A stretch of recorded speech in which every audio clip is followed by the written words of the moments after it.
Well, to talk more about VW's latest revelations and the carmakers' response, we're joined now by the head of the IFA Institute for Automotive Market Research, Andreas Bremer. Mr. Bremer, thanks so much for being here. So, ratings companies have now downgraded VW's creditworthiness. They cited inadequate corporate governance. Should we understand this as a sign that the new chief executive just isn't doing enough in response to the scandal? I don't really think this is aimed at Matthias Müller at this point. You got to understand there's millions of cars involved, there's thousands of engine designs involved, and that really takes a while to sort things out. I really think that the reaction by the rating agencies goes back to the era before Müller, meaning Winterkorn and Piëch.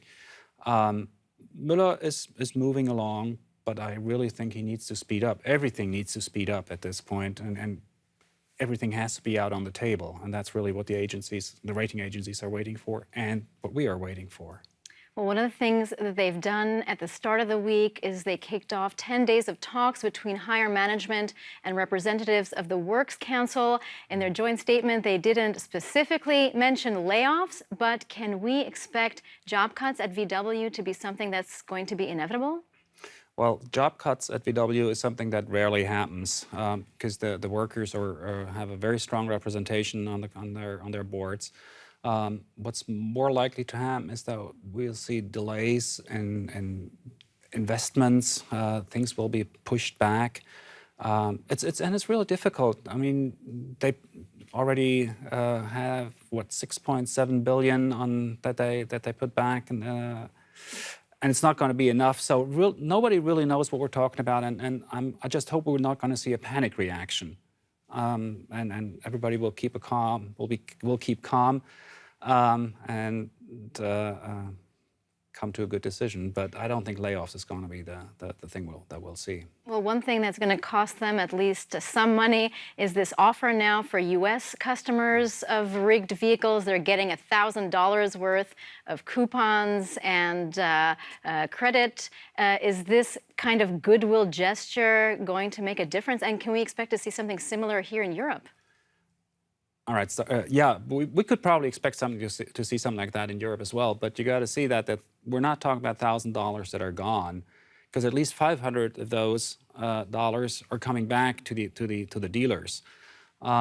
So it's a gesture, it's a start, and I think the main reason for this was that they showed customers we're doing something, and they need to communicate it's only a start.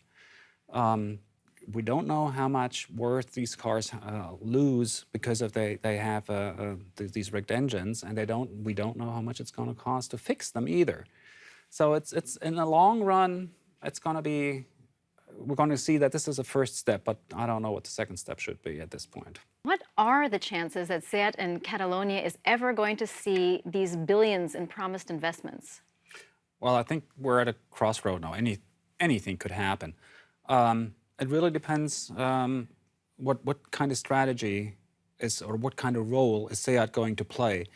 I like the role they were playing recently. They were the more emotional brand as compared to a more conservative Volkswagen or Skoda. And if this is the role that's reserved for them, SEAT has a very good future. It's a very bright future. But, and that's a big but, they will need more investments. They cannot just stay there where they are. They need to move on. They need to work on that emotional aspect. And if those investments are delayed too long, it's really, really going to hurt SEAT. Do you think they could be dropped as a brand by VW? Well, that's the crossroads question.